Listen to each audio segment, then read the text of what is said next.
The Marty Feldman Comedy Machine, starring... Good Lord, they still haven't fixed him. Groucho Marx. Vintage comedy, I expect. Tom Paxton. Refreshing new music, I expect. Spike Milligan. Now I don't know what to expect. Well, it beats cutting my toenails.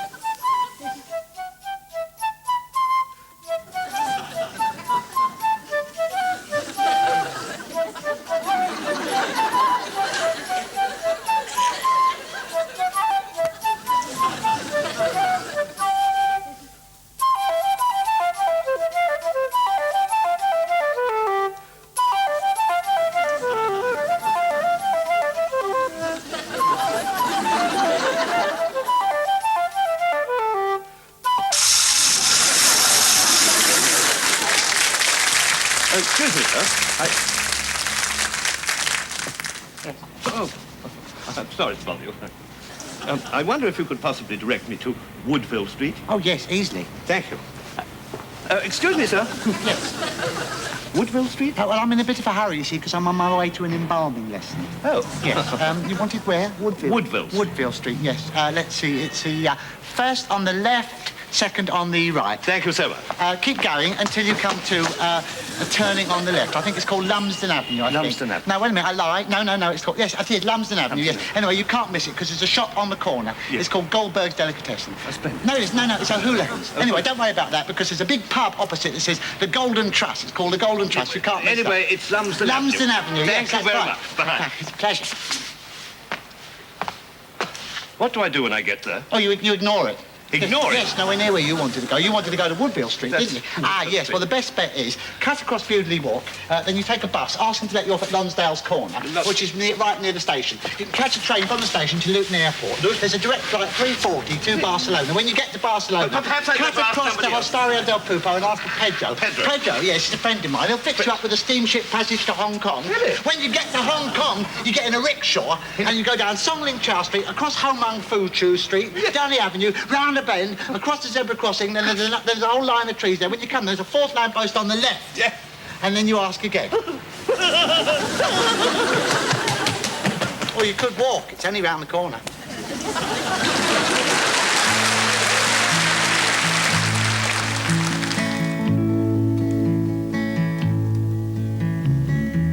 What's your hurry? Just watch this. This is one you mustn't miss. Annie's going to sing her song called Take Me Back Again. A drink for me, a drink for you. You're gonna need a drink or two. Annie's going to sing her song called Take Me Back Again. You never heard it sung before. I hear it twice a month or more, complete with tears and sheepish grins. It only lacks the violins. The tune goes flat from time to time. The lyrics sometimes fails to rhyme. But Annie's going to sing her song, Lord, take me back again. La la la la. La la la, la la la la, la la la. Annie's going to sing a song called Take Me Back Again. It sometimes lasts the whole night long, depends on how long she's been gone. I sit and look as hard as nails. She knows the damn thing never fails. Take the bottle, fill your cup. miss the part where I fold up. And he's going to sing her song called Take Me Back Again. La la la la.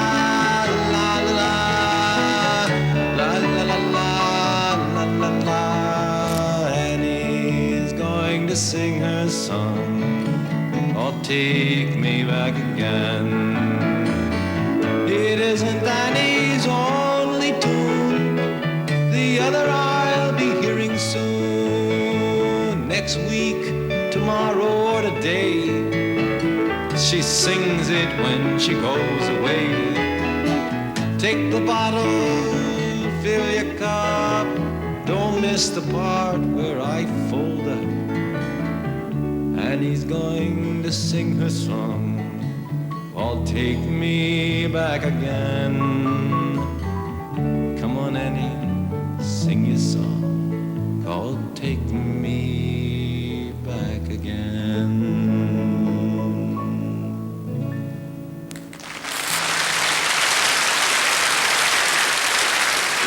Come on, lads, let him have it! Between your heart!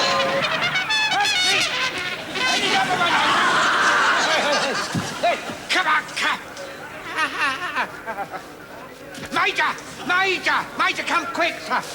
What is it, Corporal? Why must you make everything sound like an emergency? I'm in the middle of my tea. Oh, I'm very sorry to interrupt your repast, sir, but things don't look too good for us, sir. I think all is lost. Why do you say that? But all the men are dead, sir. What other reason? That's it, sir. Just one reason? How can everything be lost when there's only one thing going against us? Bandersnatch, you've got to be stronger if you want to command. Yes. Do you realise if I made one wrong decision, some of these men might not get back alive? You have to be brave in a war. Why are you holding your hand? It's a wound, sir. A wound? Yes, sir. Show it to me. Ah! You know, I can't stand wounds and spiders and things like that. What about the Zulus? The Zulus. Think of something. I've got it. What? It's an old trick, Bandersnatch, but it might just work. Prop these men up against the sandbags. We'll use them as decoys. The enemy will think we still have a huge force and they'll be too frightened to attack. These stupid savages won't know the difference. Corporal Bandersnatch, what is that man doing out of uniform? He's dead, sir. I don't care about his personal life. I want his name and all privileges taken away from him. Oh, you're a hard man, sir. You're iron to the core. Still clowning about, eh, Archel? And remove that arrow from your head. He's dead, sir. I see you've let discipline go to hell here, Bandersnatch. What we need is a little rifle drill, a little discipline. Bentley. Bentley, give me your rifle. Bentley. Give me your rifle. Bentley. Bentley. What? Have it your own way, but there'll be no crepe Suzette at dinner for you tonight. Why is this man smiling, Corporal? He always did see the funny side of things, sir. I want you men to understand that it's only discipline that is going to bring us victory. That's it. Why isn't this man listening to me, Bandersnatch? He's dead, sir. Does this mean I'm supposed to coddle him? I didn't become a major by pampering people. I am what I am because I have army discipline. I'm a brains and guts man. Did I hear a snigger?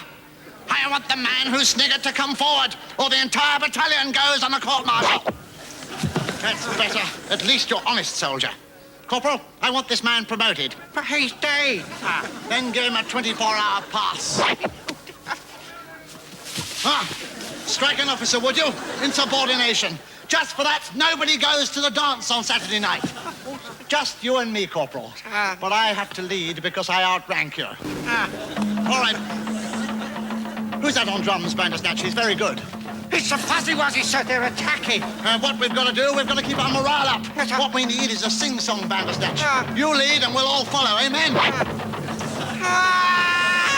What key is that, Bandersnatch?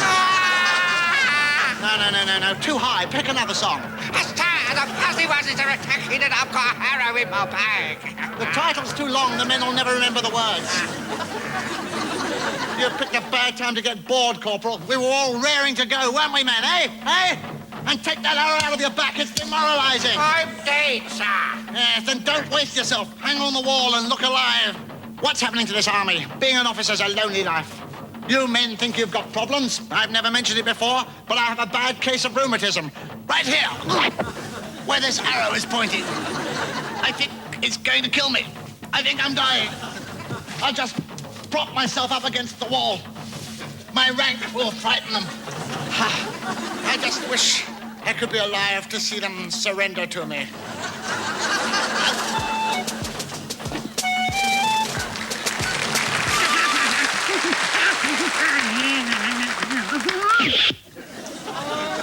Brother Onan, what a beautiful day this is. I couldn't agree with you more, Brother Sidney. Good, good, good. Whither dost thou want this over there, over there, over there, over there, over there, over there, over here? I would say there is the nearest place to me. Righto. It's a sign from heaven. Amen. Aye. Aye. Oh! Count to 10, brother. Aye. Aye, aye. Aye. Aye. Aye, B.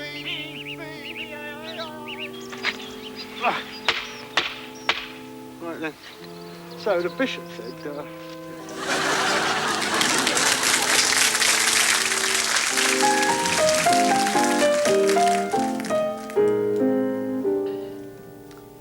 Ever since songwriters started writing songs, they have written songs about a rose.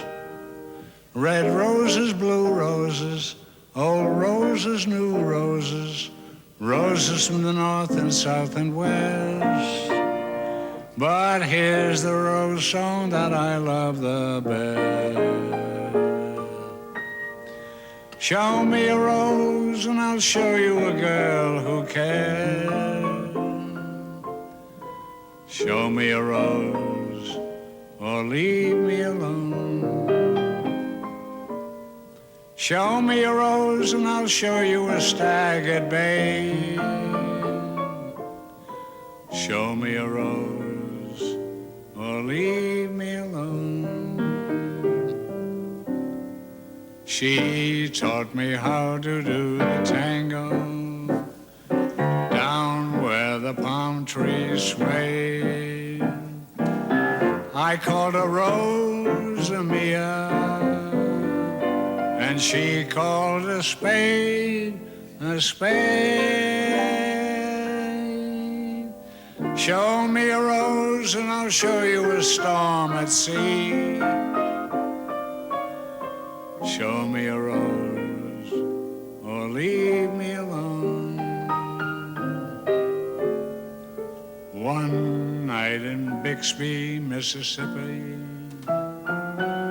we watched the clouds roll by. I said, my dear, how are you? And she whispered, so am I. Show me a rose, and I'll show you a girl named Sam. Show me a rose, or leave me alone.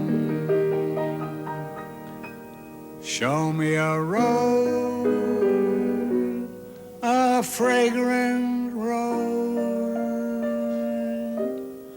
Make believe that you don't know me until you show me a rose.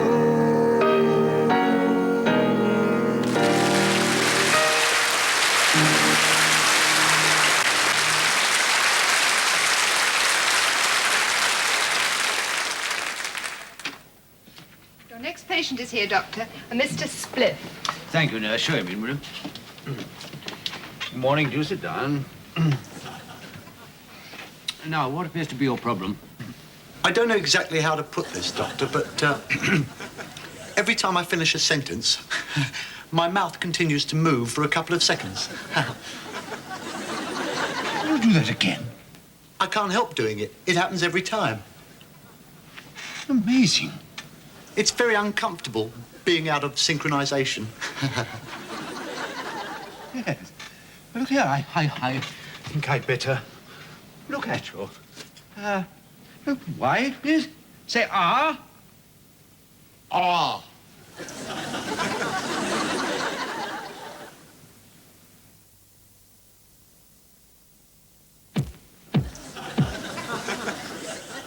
dear sir, your whole body is out of synchronization. How long have you had this affliction? About 6 months, I suppose. It happened when I started to see a lot of foreign movies. You know, when they dub them into English, they always do a terribly bad job. Huh? Doctor, what am I going to do?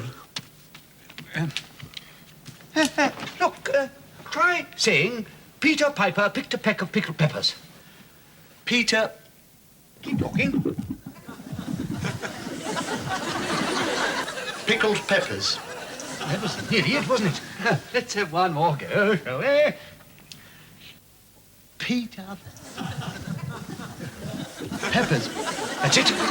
It didn't, did it? Not a word. It didn't move. Not a word. Doctor, you cured me. Oh, bless you, Doctor. Thank you. From now on, sir, I would recommend that you stay away from foreign films. It might be this disease could prove contagious. Doctor, you've caught my sink. I have? This is dreadful. It's everywhere.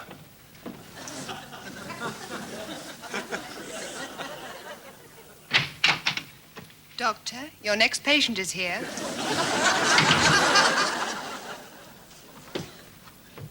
Good Lord, my nurse is out of sync.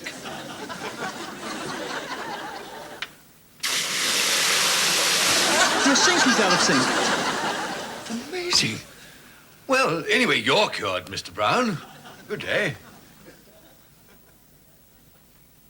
God bless you, Doctor.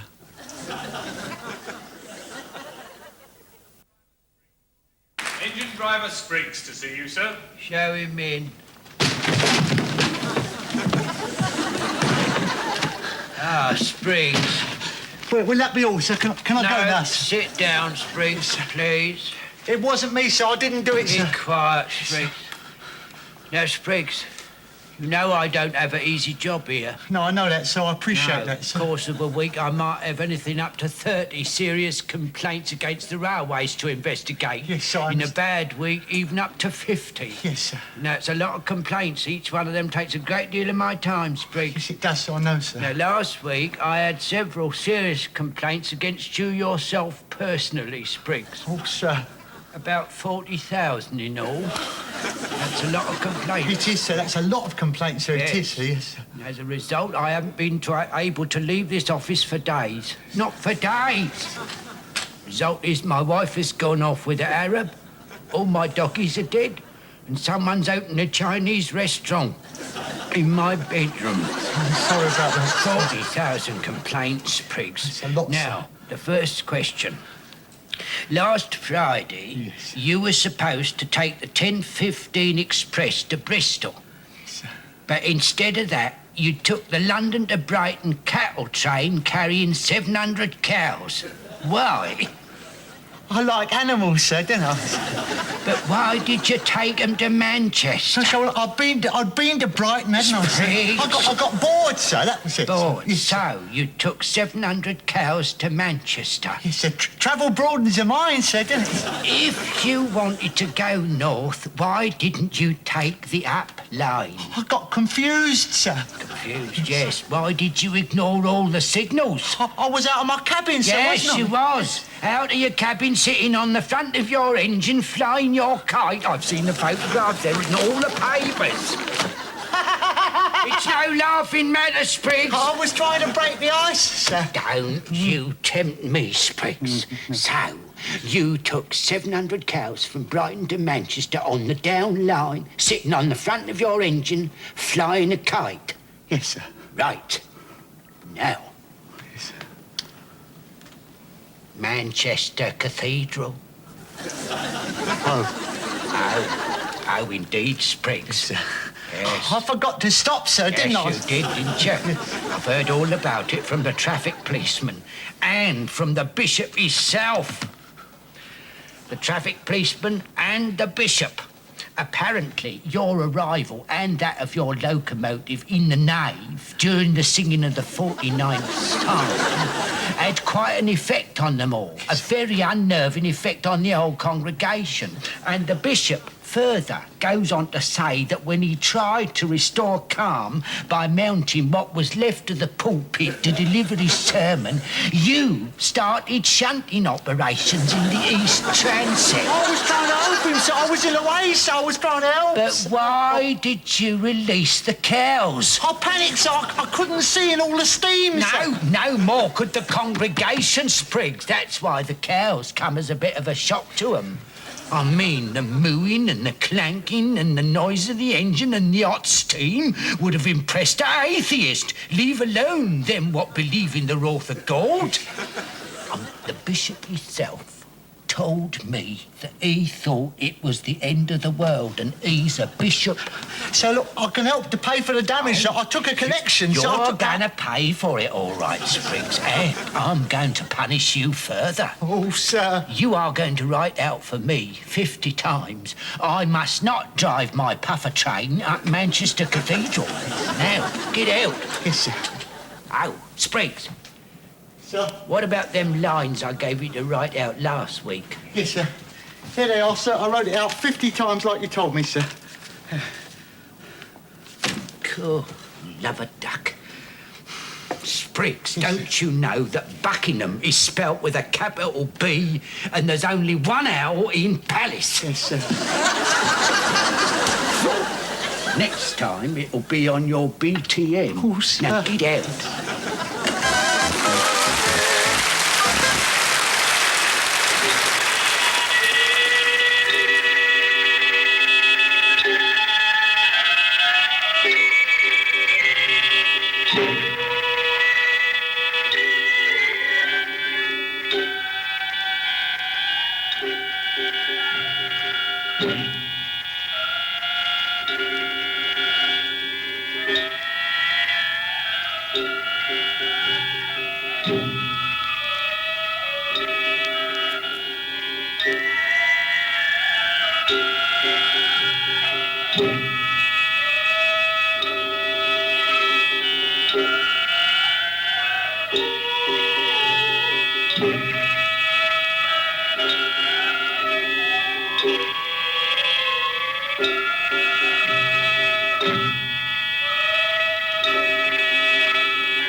onto your hats because it's time for Nini Nana and the Two Nunas.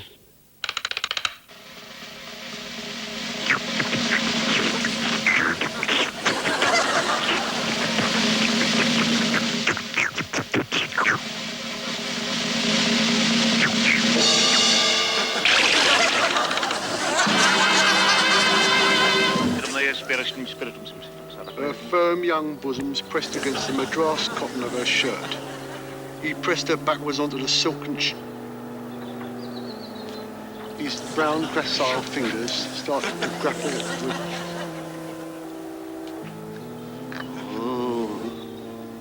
Oh, dearie me. Oh, monk's days are over, lad.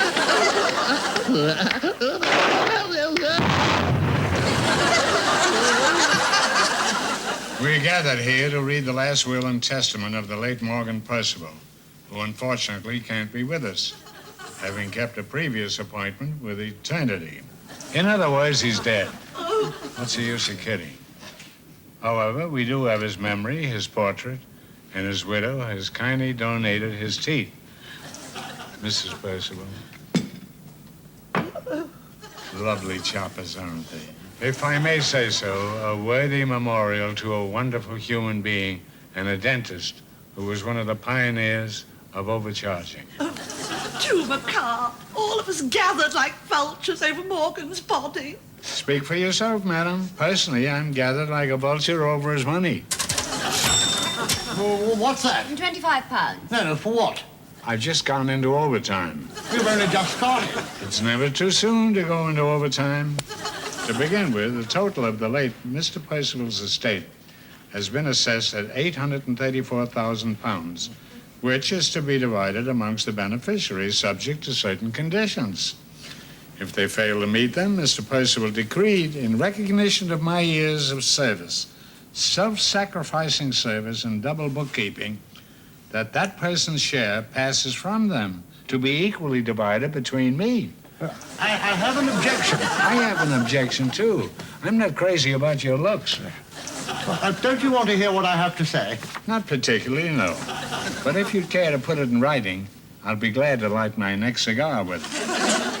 Before beginning the actual reading, I'd like to pay tribute to the generosity of Mr. Percival's sister, Ermentrude, who so thoughtfully died yesterday, thus guaranteeing me her share of the money, £45,000.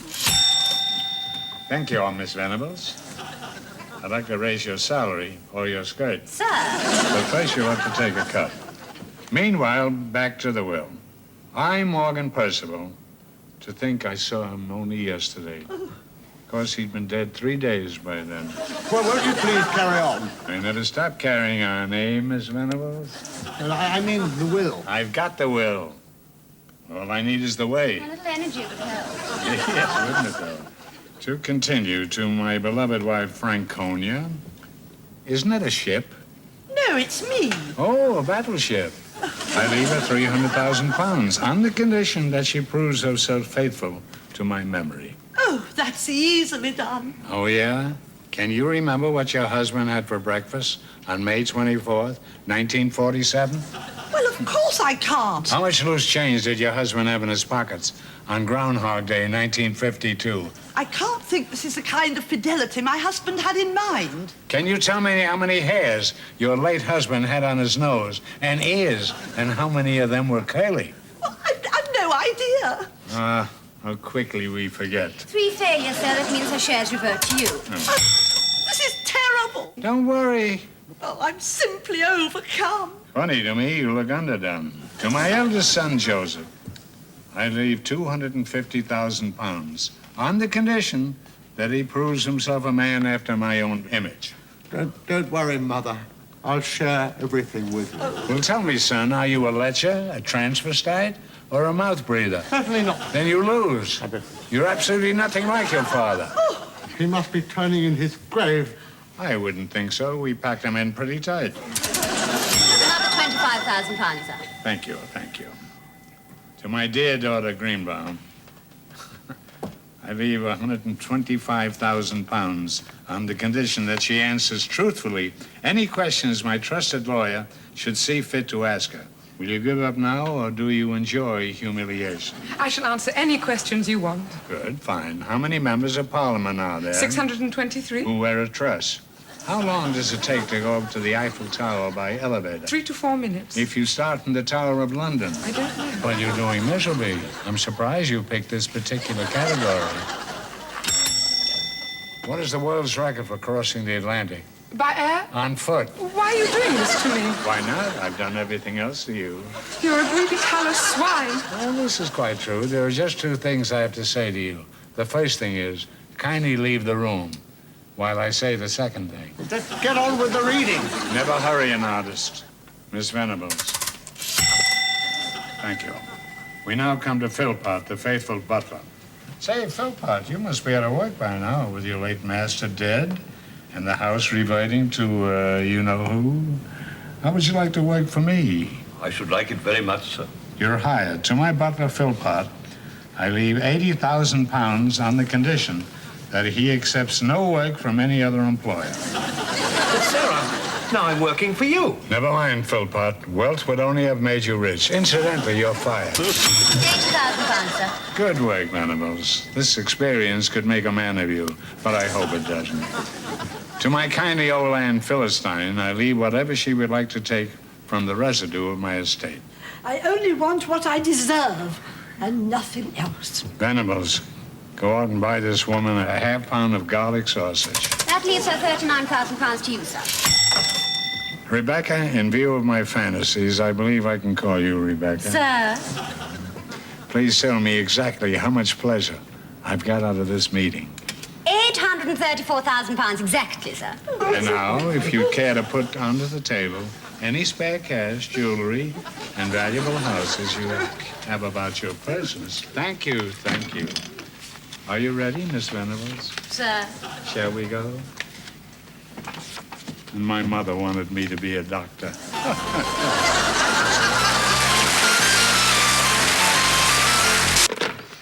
Plainclothes dishwasher Arthur Famish made television history today when he dived fully clothed into a vat of boiling deodorant. A large piece of cod has been detained for questioning and seasoning. Famish, who left his first million on a number 14 bus, refused to elaborate on his obsession with plastic wardrobes, but came clean on the question of hotel management in East Warsaw. Described as a public nuisance by the Brighton Watch Committee, Famish leaves a wife and 3 pounds of new potatoes. He was 132, if he was a day. More news in just a moment. Stay tuned. Or don't. It's up to you.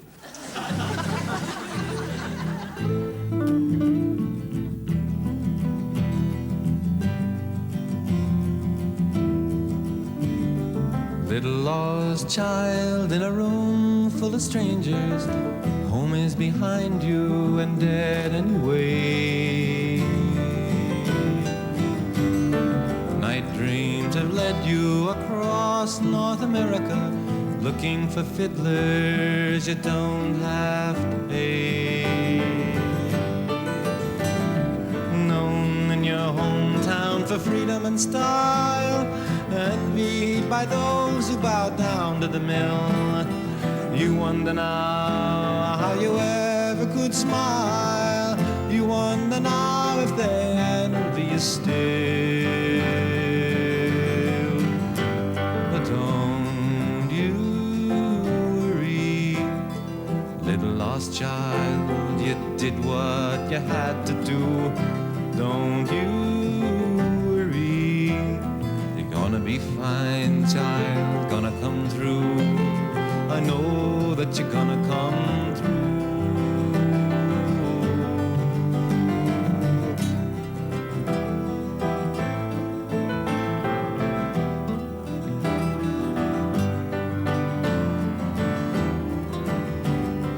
Little lost child on a street full of dangers, filling your eyes with the tears of lost dreams.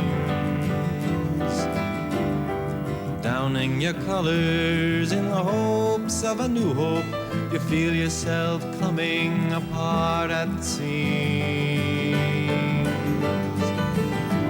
Now don't Don't you look back while you're feeling the pain. What you knew then was the peace of the dead. Little lost child, you can't go home again. Gone is the shadow who slept in your bed. But don't you worry, little lost child. You did what you had to do. Don't you worry. You're gonna be fine, child. Gonna come through. I know that you're gonna come through. Ah, don't you worry, little lost child. You did what you had to do. Don't you worry. You're gonna be fine, child. Gonna come through. I know that you're gonna come through.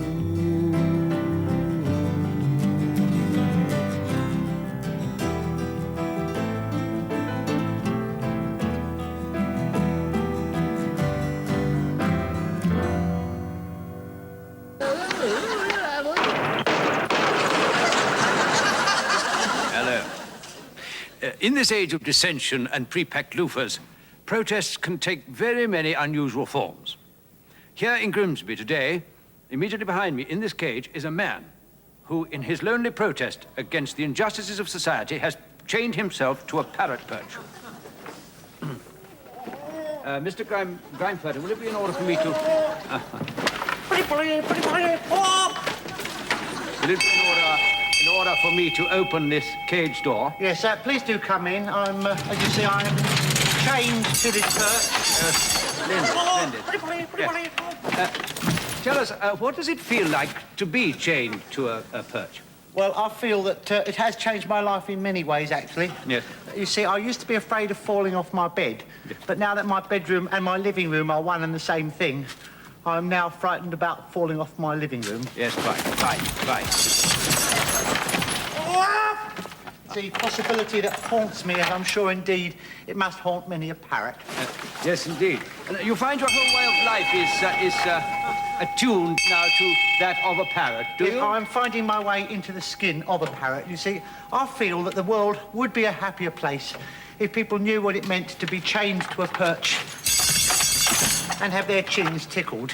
Yes, would you care to oblige? I'm slightly apprehensive. I don't bite. No, it's perfectly right. It's just that I'm domesticated. do tend to get shingles from No, parrots. I'm fine, actually. Oh, very well then. Thank you. Now, you did promise not to bite, you know? Yes, well, we parrots are treacherous little creatures.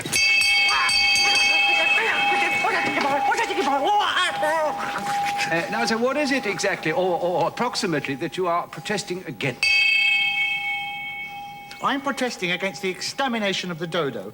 You see, I feel that it is mankind's most vicious act, the extermination of the dodo. And I feel that by sitting here, chained to my perch, embodying the very epitome of bird-worthiness, I'm able to make the public more aware of the plight of the poor old dodo. I see. Dodo, you've heard of empathy, have you? Yes, indeed. Yeah, well, that has nothing to do with it.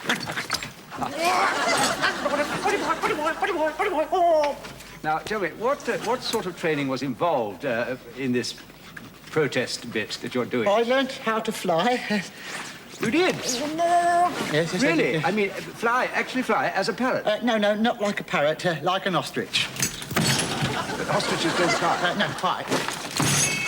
Neither do dodos, which brings me back to the point of my protest. Yes, indeed. Why are you so, if I may ask, why are you so worried about the dodo? Why am I worried? Dodo! Why am I worried about the dodo?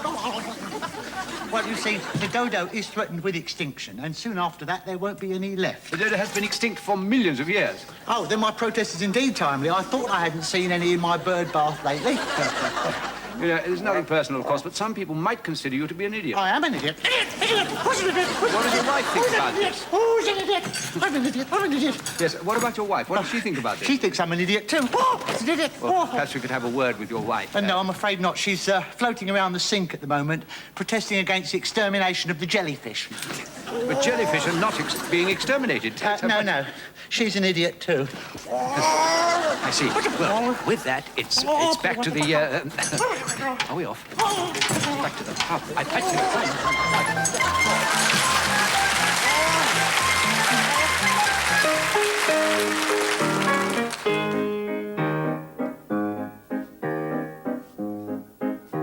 Oh, Lydia, say, have you met Lydia?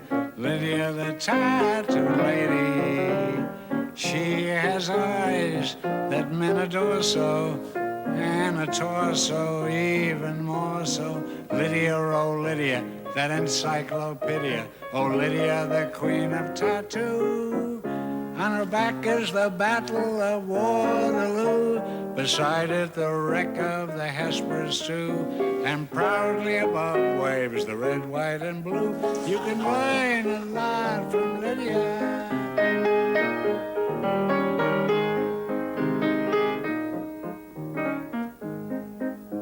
When her robe is unfurled, she will show you the world.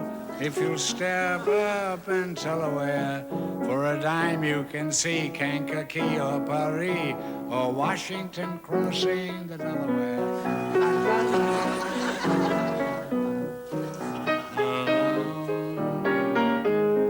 Oh, Lydia, say, have you met Lydia? Lydia, the tattooed lady. When her muscles start relaxing, up the hill comes Andrew Jackson.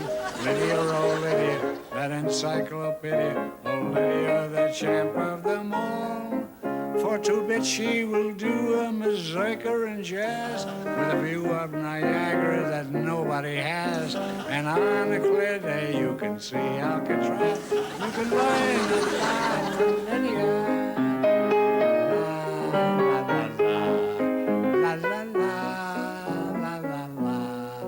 Come along and see Buffalo Bill with his lasso. Just a little classic by Mendel Picasso. Here is Captain Spaulding exploring the Amazon. Here's Godiva, but with her pajamas on.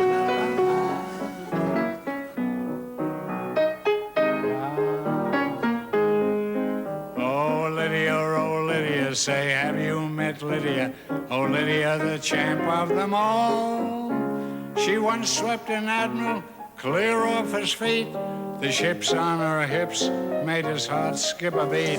And now the old boy's in command of the fleet. For he went and married Lydia. I said Lydia. He said Lydia. I said Lydia. He said Lydia.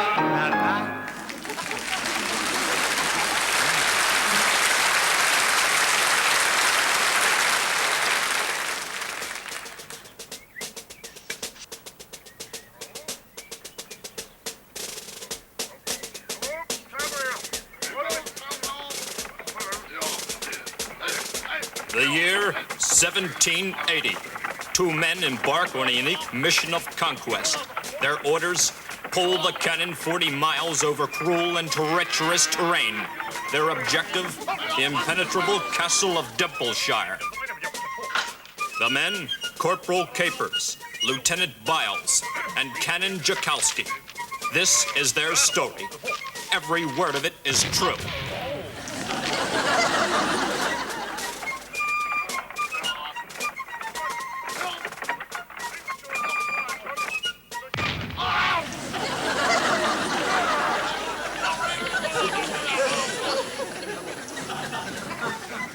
War is hell, but bravely, undaunted, the men press on.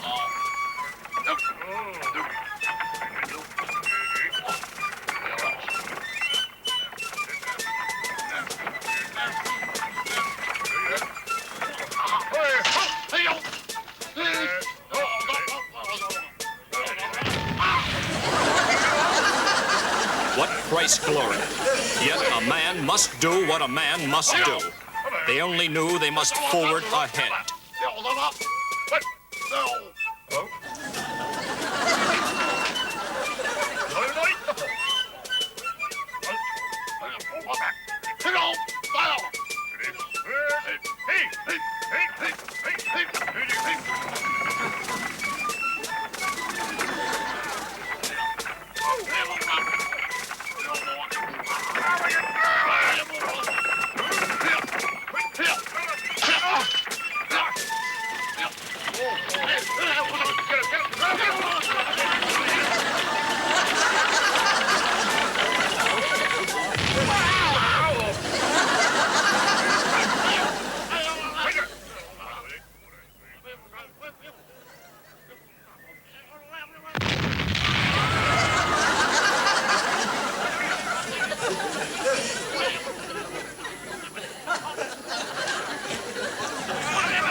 As they neared their destination, one could not help notice that these men had suffered. The enemy was yet to come, but right now they had to face hunger, fatigue, and their cannon.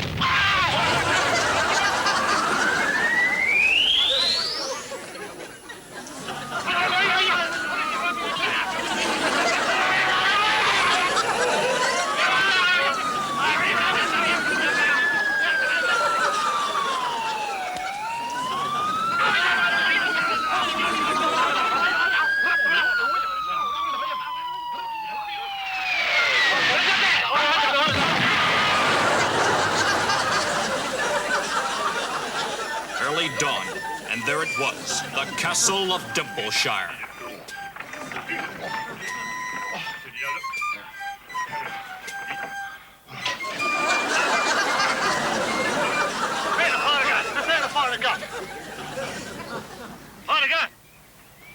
Well, I haven't got the matches, so I thought you had the matches.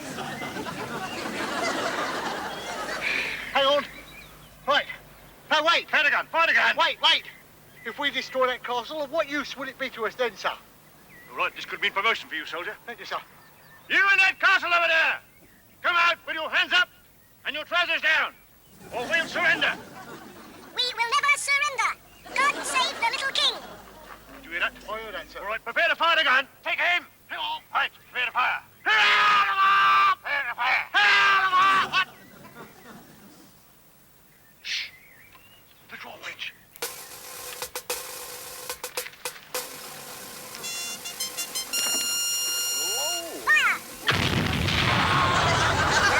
They died, and yet they lived, as do all men at the end of films like this where they walk up through the clouds. Corporal Capers and Lieutenant Biles, we salute you.